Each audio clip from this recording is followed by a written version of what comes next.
Ευχαριστώ πολύ για την πρόσκληση. Θα σας μιλήσω για τη διαχείριση της υπογονιμότητας σε σχέση με την ηλικία. Και συγκεκριμένα, η παρουσίαση αυτή ήταν μια ιδέα που ήρθε από μια δημοσίευσή μου, που με τίτλο «What is the role of assisted reproductive technology in the management of age-related infertility», η οποία δημοσιεύτηκε το 2011 στο Human Fertility και ήταν για τη χρονιά εκείνη το πιο cited paper στο χώρο αυτό. Δεν νομίζω ότι ήταν κάτι το ιδιαίτερο για να γίνει το πιο cited paper, αλλά νομίζω ότι ήταν τόσο πολύ το πόσο επίκαιρο είναι το θέμα, το οποίο συνεχίζει να είναι επίκαιρο. Και γιατί είναι επίκαιρο? Γιατί η μέση ηλικία απόκτησης πρώτου παιδιού των γυναικών αυξάνεται συνεχώς στο δυτικό κόσμο. Βλέπουμε ότι στη Μεγάλη Βρετανία το 2001 ήταν στα 28 έτη, το 2007 στα 29 έτη. Το ίδιο στην Ευρώπη. Το 1994 ήταν στα 26 έτη, το 2004 στα 28. Και στις ΗΠΑ το 1970 ήταν στα 22 έτη, το 2000 στα 24.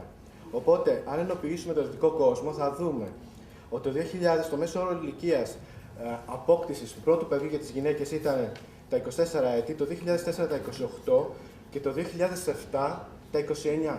Και αυτό αυξάνεται συνεχώς. Με αποτέλεσμα να αυξάνεται η δουλειά μας. Η δουλειά στις μονάδες αξιωματικής νοημοποίησης. Και αυτό το δείχνει τα data του HFEA που δημοσίευσε τα Facts and Figures το 2006 και δείχνει ότι το 2006 σε σχέση με το 1991 αυξήθηκε η ροή προς τις μονάδες αξιωματικής νοημοποίησης των γυναικών άνω της ηλικίας των 40 κατά 10 φορές. Πολύ σημαντικό ποσοστό. Και το ποσοστό των γυναικών το 2006 που πήγαν σε κέντρα αξιωματικής νοημοποίησης για βοήθεια ήταν το 15,5%. Και αυτό είναι σε διαρκή αύξηση και το βλέπουμε καθημερινά και στην Ελλάδα. Γιατί συμβαίνει αυτό? Γιατί οι γυναίκες σε αυξανόμενη παραγωγική ηλικία έχουν πρόβλημα και γιατί πηγαίνουν στα κέντρα αξιωματικής νοημοποίησης. Αυτά εδώ είναι, τα γραφήματα είναι από database επιδημιολογικά. Η πρώτη στήλη είναι σε πληθυσμούς με natural fertility, δηλαδή σε πληθυσμούς οι οποίοι ποτέ τους δεν είχαν πρόσβαση σε αντισύλληψη, ούτε προφυλακτικό, ούτε χάπι, ούτε σπιράλ, τίποτα. Και τα δεύτερα γραφήματα, η δεύτερη στήλη, είναι σε πληθυσμούς με control fertility, δηλαδή σε γυναίκες που είχαν πρόσβαση σε αντισύλληψη. Και είναι δημογραφικά data. Αν δούμε εδώ, που έχουμε από τη Βόρεια Αλγερία, Μπαγκλαντές, Κίνα, βλέπουμε ότι από την ηλικία των 30 υπάρχει μια ελεύθερη πτώση όσο αφορά τη φυσική γονιμότητα. Η ίδια πτώση βρίσκεται και σε πληθυσμούς που μπορούν να πάρουν αντισύλληψη, αλλά θα εστιάσω εδώ και θα συγκρίνουμε λίγο μετά με το γράφημα της αξιωματικής γονιμοποίησης.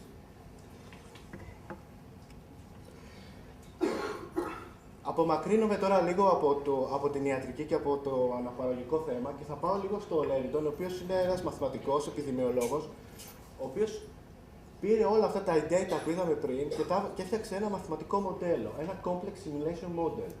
Και τι έβγαλε από όλο αυτό? Έβγαλε την πιθανότητα που έχει μια γυναίκα να μείνει έγκυος μέσα σε ένα χρόνο. Και βλέπουμε ότι και εδώ πέφτει, φυσικά, με φυσική σύλληψη. Στα 30 χρόνια την έβγαλε στο 75%, στα 35% στο 66%, στα 40% στο 44%. Αλλά γιατί η ηλικία 39-40 είναι ένα σημαντικό αριθμός? Γιατί όταν έρχονται μια γυναίκα και λέμε είναι 40 ετών, υπάρχει γενικά ένας ενδιασμός, πιθανολογούμε ότι δεν θα πάει καλά, γιατί το 39-40 έχει γίνει αυτό που λέμε turning point. Πάλι θα ανατρέξω στα data του HFEA Facts and Figures και η ανάλυση αυτού το data το 2006 έδειξε ότι το effectiveness μετά από IVF treatment, δηλαδή η αποτελεσματικότητα μιας εξωματικής γονιμοποίησης για μια γυναίκα πάνω των 39 ετών είναι η μισή από το μέσο όρο για τις ηλικίες 39 και κάτω. Βάσει αυτών των data, αυτή τη στιγμή και στη Μεγάλη Βρετανία, το κράτος δεν πληρώνει για εξωματική γονιμοποίηση για γυναίκες άνω των 40. Δεν θεωρείται ότι είναι cost effective.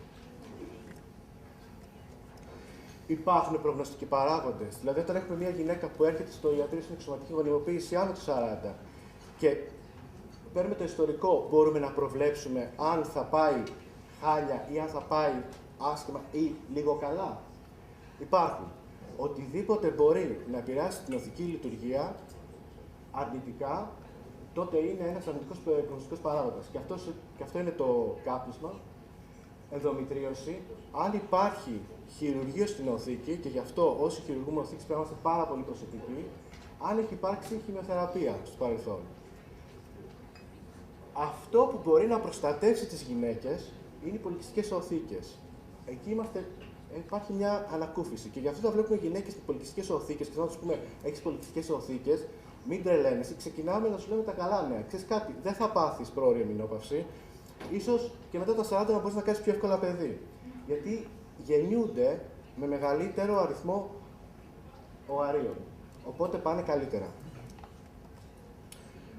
Και το μεγάλο ερώτημα είναι: μπορούμε να βοηθήσουμε αυτές τις γυναίκες? Μπορεί η υποβοηθούμενη αναπαραγωγή να βοηθήσει αυτές τις γυναίκες? Αυτό προσπαθήσαμε να απαντήσουμε και γι' αυτό κάναμε ένα systematic review. Πήραμε οτιδήποτε έχει δημοσιευτεί, όποιες εργασίες έχουν δημοσιευτεί, και τις φιλτράραμε μέσα από το hierarchy of evidence, αυτό που ουσιαστικά έχουν θεσμοθετήσει οι Βρετανοί και ακολουθεί όλος ο αγγλοσαξονικός άξονας, το οποίο τι λέει? Ότι το πιο ισχυρό evidence είναι αυτό όταν έχουμε systematic review ή meta-analysis, δηλαδή όταν έχουμε πολλά RCT μαζί και αναλύουμε το αποτέλεσμα. Ή αν έχουμε τουλάχιστον ένα καλό RCT, δηλαδή μια τυχεοποιημένη έρευνα. Ακολουθούν όλα τα άλλα. Ακολουθούν τα controlled studies, ακολουθούν τα case series και ακολουθούν τα expert opinions. Και εδώ βλέπουμε, πάνω από το HFEA, ποιο είναι το αποτέλεσμα της εξωματικής γονιμοποίησης σε σχέση με την ηλικία της γυναίκας. Αν θυμηθούμε το γράφημα αυτό που είχαμε με το Natural Fertility, που είχαμε μια πτώση ουσιαστικά από την ηλικία των 30, θα δούμε γενικά ότι η εξωματική γονιμοποίηση θα πάει καλά με τις ηλικίες μεταξύ 30 και 40, αλλά εδώ μετά την ηλικία των 40 κάτι γίνεται. Αν δούμε δε χρονολογικά, διότι υπάρχουν εξελίξεις στον χώρο, από το 1996-2000-2005 βλέπουμε ότι όσο πέρα τα χρόνια τα πάμε καλύτερα. Αλλά όχι μετά την ηλικία των 40. Εδώ σταματάει. Δηλαδή από το 1996 με το 2005 τα ίδια. Και εδώ είναι τα αμερικάνικα data. Μιλάμε για χιλιάδες αριθμούς κύκλων και βλέπουμε μετά τα 44 σχεδόν μηδενικά. Από τα 43 και μετά κάτω από το 5%. Από τα 42 κάτω από το 10%. Εκεί πέρα λίγο καλύτερα στην ηλικία του 40-41, που μπορούμε να λέμε 15 με 10% επιτυχία. Τι κάνουμε? Κάνουμε σπερματέχηση? Η σπερματέχηση μπορεί να βοηθήσει? Η απάντηση είναι πως όχι. Η σπερματέχηση δεν βοηθάει καθόλου, είναι χάσιμο χρόνου. Δεν υπάρχουν πολλές έρευνες, αλλά υπάρχουν δύο έρευνες. Ένα του Τσέκ και των συνεργατών του και του Φρέντερικ και των συνεργατών. Η πρώτη έρευνα χωρίς ovarian stimulation, χωρίς να έχουμε ενεργοποιήσει καθόλου τις οθήκες, δείχνει ότι μετά από 3 κύκλους οι γυναίκες κάτω των 40 είχαν probability of ongoing pregnancy 28%, άνω των 40 0. Τίποτα. Και ο Φρέντερικ ανέλησε το ίδιο θέμα με ovarian stimulation και είδε ότι το live birth rate για κάθε κύκλο είναι 1,4. Τα data που είχα δει εγώ στο Chelsea και Westminster ήταν κάτω του 5%.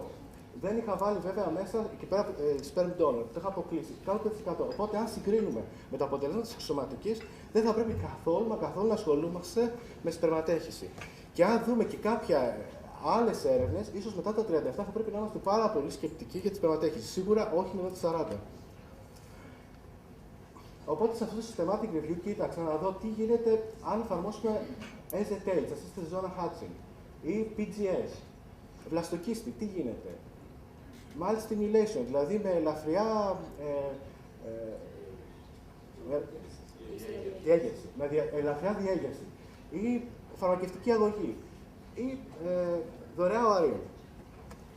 Λοιπόν, τα καλά νέα έρχονται από το SZH, Assisted Zona Hatching. Και έρχονται τα καλά νέα γιατί καταρχήν έχουμε meta-analysis, κόκκινη meta-analysis, οπότε level of evidence είμαστε στο πρώτο, οπότε ό,τι καλύτερο μπορούμε να έχουμε από την επιστημονική κοινότητα, με 28 RCTs. Δηλαδή, με λίγα λόγια, εδώ πέρα έχουμε κάτι πάρα πολύ ισχυρό. Τι μας λέει? Για τις γυναίκες άνω των 35 και εκεί πέρα που η ζώνη απελούσια ήταν παχιά, σκληρή και περάσανε από age, είχαμε αυξημένο pregnancy rate με odd ratio 1,29. Αρκετά σημαντικό. Τώρα, θα μου πείτε, εσύ θες να μιλήσεις για τις γυναίκες άνω των 40. Έχουμε άνω των 40. Mensure told. RCT, καλό RCT για γυναίκες άνω των 40.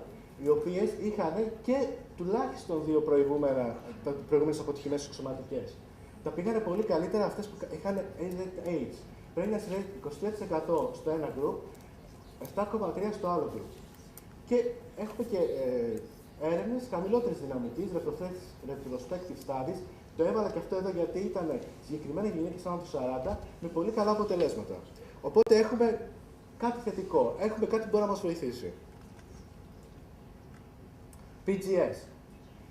Δυστυχώς, αυτά που έχουμε τα data, τις έρευνες, τα RCT μέχρι τώρα, δείχνει ότι το PGS δεν βοηθάει. Απέναντίας πάμε χειρότερα. Και όλοι ξέρουμε για να κάνουμε και PGS πρέπει να έχουμε και πολλά έμβρια. Και τα έμβρια να μπορούν να προχωράνε καλά και πέρα από την τρίτη μέρα.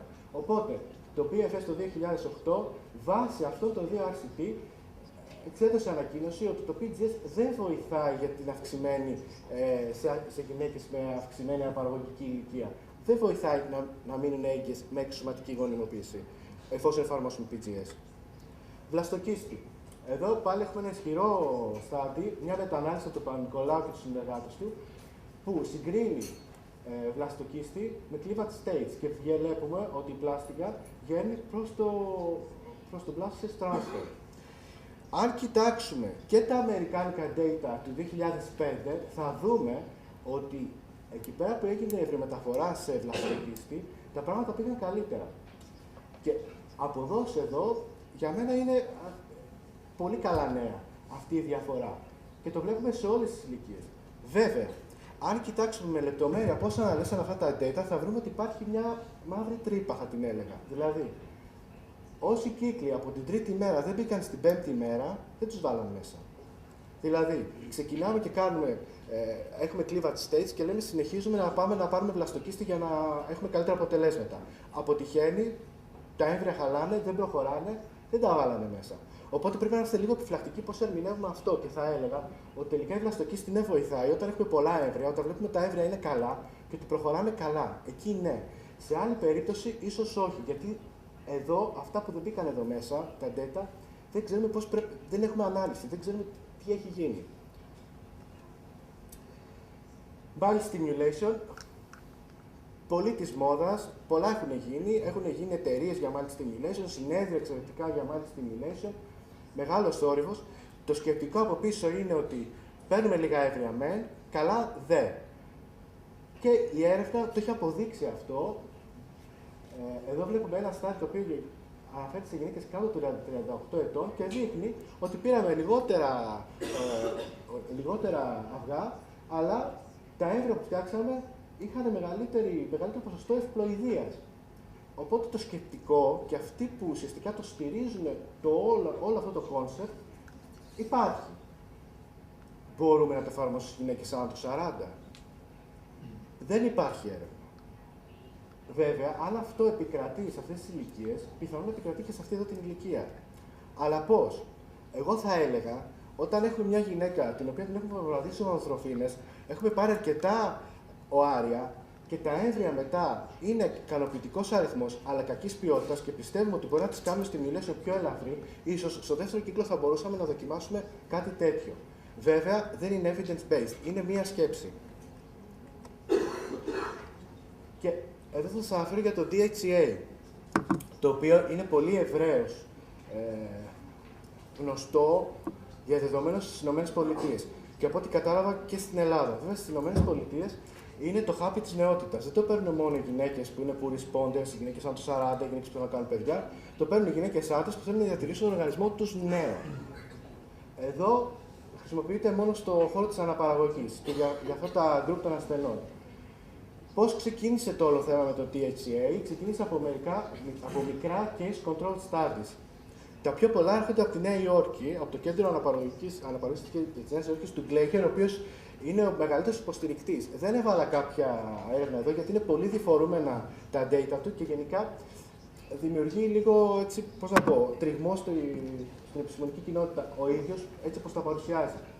Αλλά έβαλα άλλο paper, την Barrett, το οποίο το δημοσίευσε το 2007, για γυναίκες που ήταν άνω το 40 ή που είχαν poor ovarian function, δηλαδή είχαν χαμηλή οθική λειτουργία. Και έδειξε ότι με το DHA θα πάνε καλύτερα από ότι όταν δεν παίρνουν το DHA. Και έδειξε κιόλας ότι κάποιες από αυτές τις γυναίκες, οι μισές, μείναν έγκυες πριν πάνε σε εξωσωματική γονιμοποίηση. Πάρα πολλοί μετά από αυτές τις ανακοινώσεις προσπαθήσαν να ανασκεφτούν βιοχημικά. Πώς δηλαδή τα ανδρογόνα στην οθήκη επηρεάζουν και ξαφνικά οι οθήκες γίνονται πιο νέες, τα οθυλάκια γίνονται καλύτερα. Δεν υπάρχει ερμηνεία. Οπουδήποτε και ανέτρεξα, έψαξα να βρω, δεν υπάρχει βιοχημική ερμηνεία, δεν υπάρχει φυσιολογική ερμηνεία. Δηλαδή, αν αναφερθούμε στο basic science, δεν υπάρχει. Και συνεχίζουμε. Καλύτερο στάδιο, γιατί εδώ πέρα έχουμε δύο groups. Έχουμε αυτές τις γυναίκες που είναι κάτω το 40, που τους ονομάσανε poor responders, και τις γυναίκες άνω το 40. Και τα δύο group πήραν DHA. Και τα δύο group πήραν DHA 25 mg 3 φορές την ημέρα, 12 εβδομάδες πριν την εξωσωματική γονιμοποίηση. Και γενικά είναι αυτή η δόση που κυκλοφορεί. 25 mg 3 φορές την ημέρα. Και είδανε ότι πήγανε καλύτερα με το DHA. Καλύτερα όσο αφορά εγκυμοσύνες πριν καν μπουν σε κύκλο IVF. Καταπληκτικό. Και είδανε ότι οι poor responders τα πήγανε καλύτερα από τις γυναίκες τις μεγάλες. Άνω το 40. Δηλαδή βλέπουμε DHA, poor responders πάνε καλά. Άνω το 40 πάνε καλά. Πολύ καλό αυτό. Αλλά εδώ έρχεται το meta-analysis, το οποίο δημοσιεύτηκε πρόσφατα, θα έλεγα, που σβήνει όλα τα προηγούμενα. Δηλαδή, το σκεπτικό των προηγουμένων είναι ότι ναι, δεν λειτουργεί και λειτουργεί ακόμα καλύτερα στους peer responders. Έρχεται το meta-analysis, το οποίο κοιτάζει 28 δημοσιεύσεις, πετάνε στο καλάθι των αχρήστων τις 19, κρατάνε τις 3, γιατί μόνο οι 3 είναι control studies και όλα τα άλλα, πιθανολογώ, τα μισά θα ήταν από τη Νέα Υόρκη του Glaker και τα άλλα μισά δεν ξέρω από πού, ίσως και κάποια και από εδώ. Και κάνουν το meta-analysis. Και τι βλέπουμε, ότι δεν λειτουργεί στους responders. Δηλαδή το προηγούμενο σκεπτικό ότι λειτουργεί πολύ καλά στους responders, ελαφριά στις γυναίκες άνω του 40, εδώ το meta-analysis έρχεται και τα σβήνει όλα. Βέβαια, από όλους αυτούς και οι υποστηριχτές και αυτοί που λένε ότι δεν λειτουργεί, κανείς δεν έχει πει μην το δίνεις ή κανείς δεν έχει πει ότι σταματάμε εδώ. Αυτό που λένε όλοι ότι χρειάζεται ένα RCT. Δηλαδή χρειάζεται μια τυχιοποιημένη έρευνα. Πάρα πολύ δύσκολο να γίνει. Όταν ήμουν στη Μεγάλη Βρετανία είχε υποθεί να γίνει, αλλά δεν μπορεί να γίνει γιατί δεν θεωρείται φάρμακο. Οπότε πώς θα πάρει ethical approval. Στην Αμερική το ίδιο, θεωρείται συμπλήρωμα διατροφής. Πάρα πολύ δύσκολο και όποιος το κάνει, φαντάζομαι θα είναι το πιο καυτή δημοσίευση. Όλοι περιμένουν ένα RCT για το DHA. Και ερχόμαστε στο egg donation, δηλαδή στη δωρεά οαρίων, που από το 1998, όταν ο Τόνερ έκανε τη μεγαλύτερη ανάλυση του database αμερικάνικη και βρήκε ότι το pregnancy rate είναι στα 48%, delivery rate 40%, και μόλις μετά την ηλικία των 48 ετών αρχίζει και πέφτει. Καταπληκτικό. Και να δούμε τώρα εδώ. Conventional IVF, δηλαδή με τα δικά τους οάρια, με οάρια από νεαρότερες γυναίκες. Εδώ η γραμμή δεν καταλαβαίνει τίποτα. Συνεχίζει μια χαρά. Εδώ βλέπουμε πάλι το breaking point μετά τα 41. Οπότε συμπερασματικά, με αυτό το review βλέπουμε ότι η εξωσωματική δεν μπορεί να βοηθήσει πολύ τη φυσική. Δεν μπορεί να δώσει μεγαλύτερα ποσοστά ουσιαστικά από τη φυσική σύλληψη, ότι η σπερματέχηση 0, PGS 0, το mild stimulation θα πρέπει να το δούμε λίγο φιλολογικά και λίγο να το δούμε εξατομικευμένα. Και όσο αφορά για τη θεραπεία, τη φαρμακευτική αγωγή, το μοναδικό ουσιαστικά που καθόμαστε να συζητήσουμε είναι το DHA και περιμένουμε κάποιο RCT. Από την άλλη, και αν δούμε και στην Αμερική, που γενικά το ψάχνουν πάρα πολύ όσο αφορά τις παρενέργειες, και γενικά ο κόσμος εκεί μπορεί να το παίρνει και για πάντα, μετά τα 40 για να παραμείνει νέοι, δεν έχει δείξει να προκαλεί κάτι άσχημο, δηλαδή δεν έχουμε side effects. Οπότε θα μπορούσε να το πάρει και κάποια γυναίκα. Δεν θα προκαλέσει πρόβλημα για 12 εβδομάδες, θα έλεγα. Εννοείται, όταν συγκρίνουμε εξωσωματική IVF με σπερματέχηση, σίγουρα εξωσωματική καλύτερα, SZH συν, και όπου μπορούμε να πάρουμε βλαστοκίστη είναι συν. Και εδώ εκτός συναγωνισμού έρχεται το egg donation. Και τι γίνεται όταν κάνουμε τον πρώτο κύκλο? Συνήθως κάνουμε τον πρώτο κύκλο και λέμε εντάξει, μην ανησυχείς, άμα δεν πας καλά στον πρώτο κύκλο, θα πάρουμε πληροφορίες, θα ξέρουμε τι γίνεται, θα μας δώσει τη γνώση να προχωρήσουμε σε κάτι καλύτερο μετά. Δεν συμβαίνει έτσι με τις γυναίκες άνω των 40, από ό,τι δείχνει η βιβλιογραφία. Χόμπουργκ και συνεργάτες αναλύσαν τα χαρακτηριστικά του πρώτου κύκλου εξωσωματικής υιοθέτησης στις γυναίκες άνω των 40 και είδαν ούτε το επίπεδο του FSH στο day 3, ούτε το επίπεδο της στραδιόλης, της προγεστερόνης, την ημέρα που δίνει στο HCG, ούτε το νούμερο των κυτάρων των εθυλακίων που παίρνεις. Τα σχετίσαν όλα αυτά με το αποτέλεσμα, τίποτα. Δεν υπάρχει κανένας σχετισμός. Οπότε η απορία μας ήταν τι γίνεται στη Μεγάλη Βρετανία, τι κάνουν οι υπόλοιποι, εφόσον βαδίζουν σε μια τόσο γκρίζα ζώνη. Υπάρχει δηλαδή μια κοινή.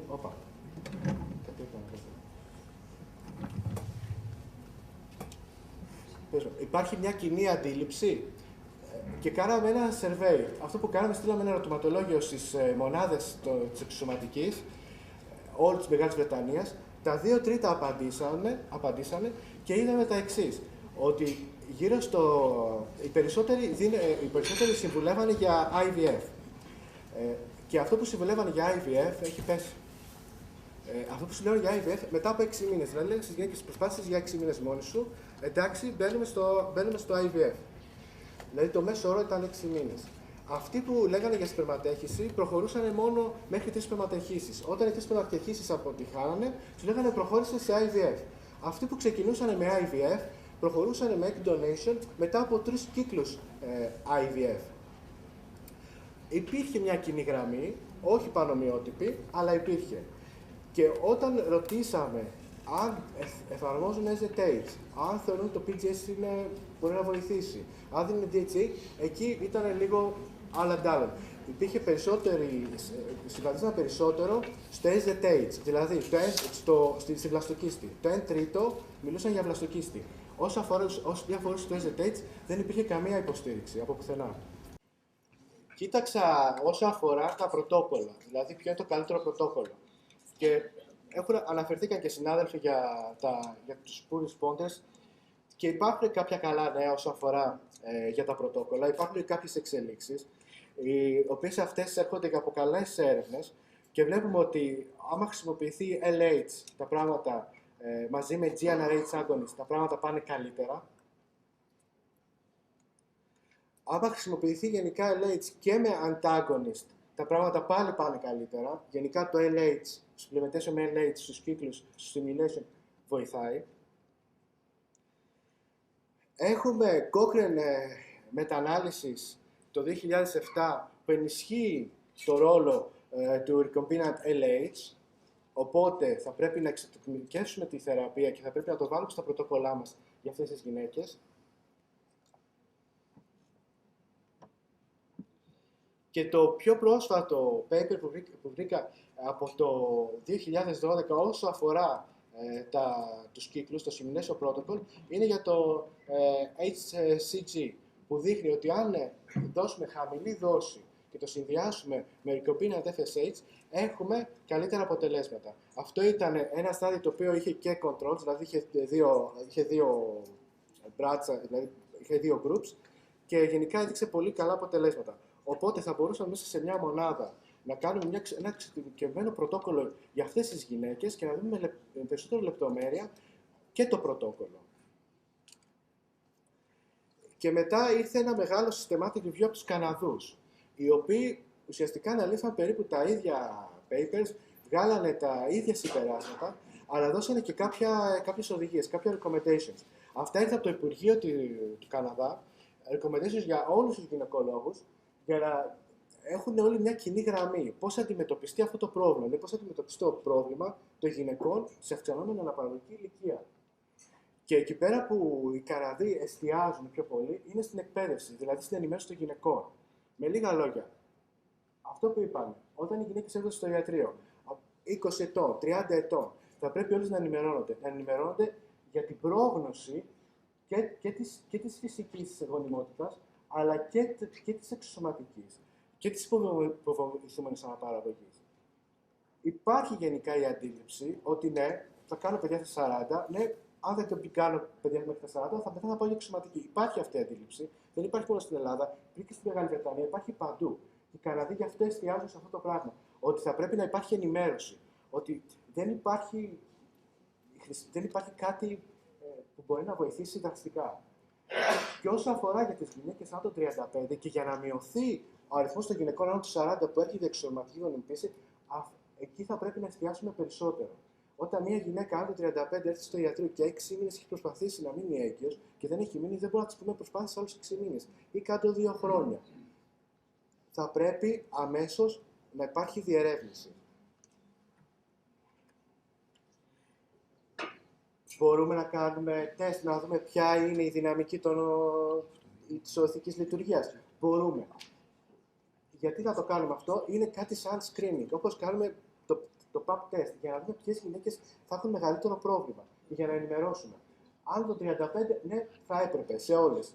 Κάτω το 35, αυτό που λένε, αυτές που έχουν υψηλό ρίσκο, δηλαδή αυτές που έχουν κάνει χειρουργία, χημειοθεραπείες, που έχουν οικογενειακό ιστορικό, πρόορης εμεινόπαυσης, θα πρέπει οι γυναίκες κάτω το 35 να κάνουν άμυ, να κάνουν FSH, να δούμε τον όγκο των ηθικών, θα πρέπει να το δούμε. Θα βοηθάνε αυτά τα τεστ πριν την εξωσωματική γονιμοποίηση? Όχι τόσο. Αλλά ουσιαστικά είναι σαν screening. Δηλαδή, μπορούμε να πούμε στις γυναίκες πότε πρέπει να βιαστούν και πότε και τι να περιμένουν. Αλλά όχι τι να περιμένουν από ένα συγκεκριμένο κύκλο. Όσο αφορά για τις γυναίκες άνω των 40, αυτό που λένε οι Καναδοί είναι 1 με 2 κύκλοι control of viral hyperstimulation, δεν με έλεγες κατευθείαν σε εξωσωματική γονιμοποίηση. Και το πιο αποτελεσματικό για το γύρω των ηθικών είναι όσα donation, δηλαδή δωρεάν. Οπότε, αν τα βάλουμε όλα αυτά κάτω, θα πρέπει να σκεφτούμε και να πούμε μήπως μπορούμε να εφαρμόσουμε έναν αλγόριθμο. Δηλαδή, μια επιθετική πολιτική σε αυτές τις γυναίκες, πρώτα απ' όλα, διερεύνηση. Γρήγορη διερεύνηση και σωστή διερεύνηση. Εδώ δεν χωράει να πούμε δεν είδαμε καλά στον υπέρηχο τον πολύποδα. Δεν χωράει να πούμε δεν βρήκαμε τη χλαμίδια. Θα πρέπει να γίνεται με μεγάλη λεπτομέρεια. Και γιατί όταν έχουμε ένα αρνητικό αποτέλεσμα, θα πρέπει να ξέρουμε και να είμαστε βέβαιοι ότι το αρνητικό αποτέλεσμα έχει να κάνει με τον ηλικιακό παράγοντα και όχι με τίποτα άλλο. Το DHA δεν έχει side effects, δεν έχει παρουσιάσει κάποια παρενέργεια. Είναι διφορούμενο. Δεν νομίζω ότι μπορεί να προκαλέσει πρόβλημα. Θα μπορούσαμε να το εφαρμόσουμε και θα μπορούσαμε να κάνουμε και εμείς μια αρχιοθέτηση στοιχείων και να δούμε αν δούμε κάποιες διαφορές στις γυναίκες που δίνουν DHA και στις γυναίκες που δεν δίνουν DHA. Πρωτόκολλα, recombinant LH, HCG. Θα μπορούμε όλα αυτά να τα βάλουμε και να κάνουμε κάποια πιο εξατομικευμένα πρωτόκολλα ανάλογα με την προβλεπόμενη οθική απάντηση στη διέλευση. SZH. Νομίζω ότι πρέπει να το δούμε πολύ πιο ζεστά από όσο το έχουν δει. Όχι πώς δεν το βλέπουμε εμείς, παγκοσμίως